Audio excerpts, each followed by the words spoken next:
सालों पहले चांद नगर के पास एक जंगल था। वहाँ एक बड़ा सा बरगद का पेड़ था, जिस पर एक कौवा और एक कोयल दोनों अपने अपने घोंसले में रहते थे। एक रात उस जंगल में तेज आंधी चलने लगी। देखते ही देखते बारिश शुरू हो गई। कुछ ही देर में जंगल का जो भी था सब बर्बाद हो गया।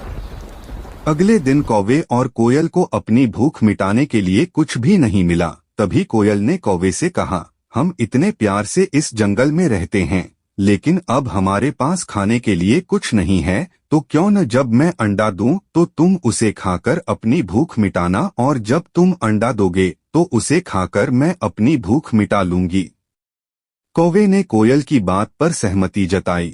संयोग से सबसे पहले कौवे ने अंडा दिया और कोयल ने उसे खाकर अपनी भूख मिटा ली। फिर कोयल ने अंडा दिया। कौवा जैसे ही कोयल का अंडा खाने लगा तो कोयल ने उसे रोक दिया। कोयल ने कहा, तुम्हारी चोंच साफ नहीं है, तुम इसे धोकर आओ फिर अंडा खाना। भागकर कौवा नदी के किनारे गया। उसने नदी से कहा, तुम मुझे पानी दो, मैं अपनी चोंच धोकर कोयल का अंडा खाऊंगा। नदी बोली, ठीक है, पानी के लिए तुम एक बर्तन लेकर आओ। अब कौवा जल्दी से कुम्हार के पास पहुंचा। उसने कुम्हार से कहा, मुझे घड़ा दे दो, उसमें मैं पानी भरकर अपनी चोंच धोऊंगा और फिर कोयल का अंडा खाऊंगा। कुम्हार ने कहा, तुम मुझे मिट्टी लाकर दो, मैं तुम्हें बर्तन बनाकर दे देता हूँ।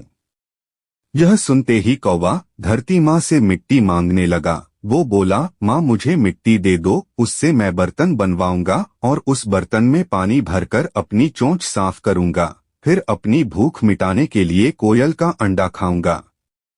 धरती माँ बोली, मैं मिट्टी दे दूंगी, लेकिन तुम्हें खुरपी लानी होगी, उसी से खोदकर मिट्टी निकलेगी।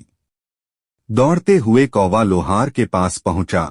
उसने लोहार से कहा, मुझे खुरपी दे दो, उससे मैं मिट्टी निकालकर कुम्हार को दूंगा और बर्तन लूंगा, फिर बर्तन में पानी भरूंगा और उस पानी से अपनी चोंच धोकर कोयल का अंडा खाऊंगा।